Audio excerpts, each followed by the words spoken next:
Is it another excuse that you should just pay these college athletes, or is it greed? What is it? Tell me what happened in college basketball. Well, it's pretty much a shocker, right? That the shoe companies are paying off kids, that they're funneling money into these recruits' pockets, and it was right in the middle of it and busted is Sean Miller at Arizona. His assistant, they ended up firing him today. I would find it hard to believe that he didn't know what was going on. There's a 3-year-long, I guess, investigation. USC, Auburn, Oklahoma State, and Arizona, the 4 schools named.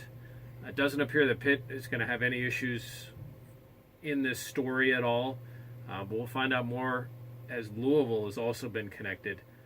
Rick Pitino's been in trouble for a number of things. They're being investigated with this as well. You win a national championship, it gives you a really long leash. I just don't know how much more Pitino can escape and still keep his job. All right, let's just let the due process take its course with Mr. Miller and Mr. Pitino. But I will say this. It just seems to me, how much longer before they realize this doesn't work when there's this much money floating around and you got guys. Well, I know they're getting an education, but still it doesn't work, Jeff. And listen, I'm not saying this about Sean because I respect Sean. Amen. I think he does a great job. Right. However, if you're a coach that's doing it correctly and you're not doing these things, and because of that, you're finishing last in your conference or you're not making the NCAA tournament, I'd be ticked. I'd want these guys out of the game. I mean, either have a rule or don't. No excuses for the ones that break it. You might feel that it's the right thing to do. If that's the case, go to the NBA because you're cheating the rest of the coaches that are trying to do it the right way. All right, let's move on. More protest NFL last night. Your spin. Saw you on KDK TV 2 Sunday morning, and I know you had a lot to say there, so tell me what you think. I mean, there's a lot to take in on these things. I'll start with the Steelers because that's the one. I was in Chicago, and that's the one that I've been around.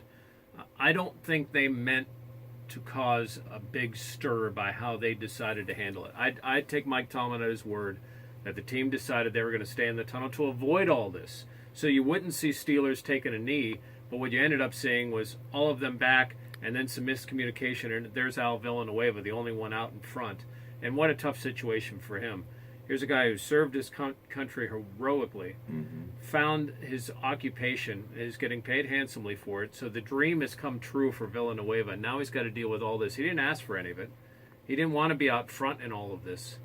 But of course, when these things come up, there's one guy that everyone who covers the NFL will want to talk to, and that's Al Villanueva. Arthur Most today saying they weren't focused, obviously, losing to the Bears in overtime. Yeah, and let me say this because I talked to Richie Walsh. We sat next to each other at the press box in Chicago, and he came up before the game started and said, these guys aren't ready. He says, I wish I could change my pick because they're not ready to play. And he noticed it, just his bird's eye, from what the team looked like. And, hey, they play with it. They likely threw away a game that could cost them home field. Pitt hopefully will be ready against Rice. They need it this Saturday. They're favored, I think, by 20. I mean, Rice is not very good.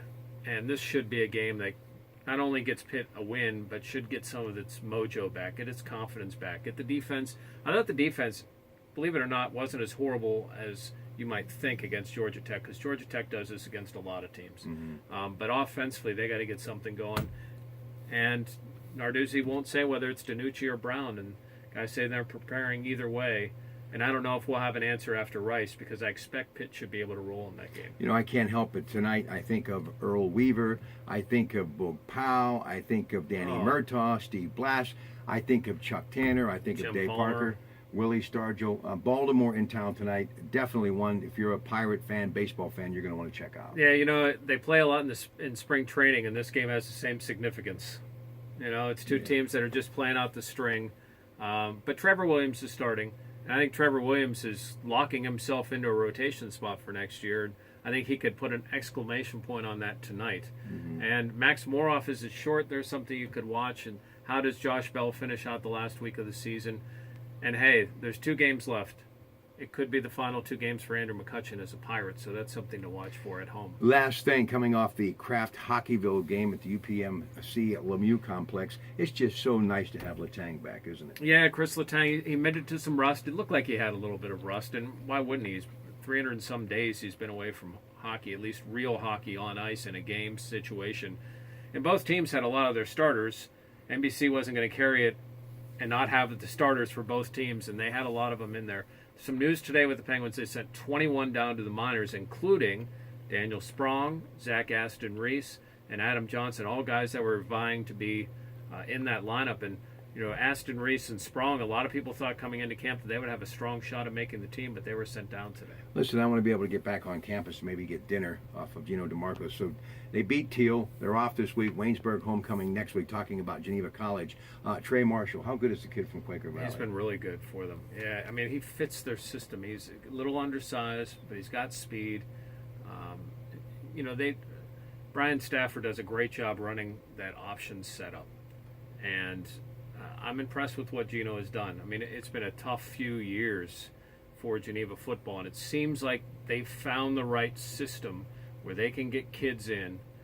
And once that starts snowballing, people are like, hey, maybe this is for me. Get the defense going. You get Thomas More out of the league. And, I think they can compete with most teams. They're not at W&J level, and CMU's off to a great start. But I think they're back into that picture where they could win almost every night, which they couldn't do for a couple of years in the pack. Jeff Hathorn, sports director, 93.7 The Fan. Michael Kravitz, shooting this producer. I'll tell you, he does it all, folks. He even stocks shelves at Coons Market on Banksville Road. I love that kid. Have a great night from your Pratt Pack.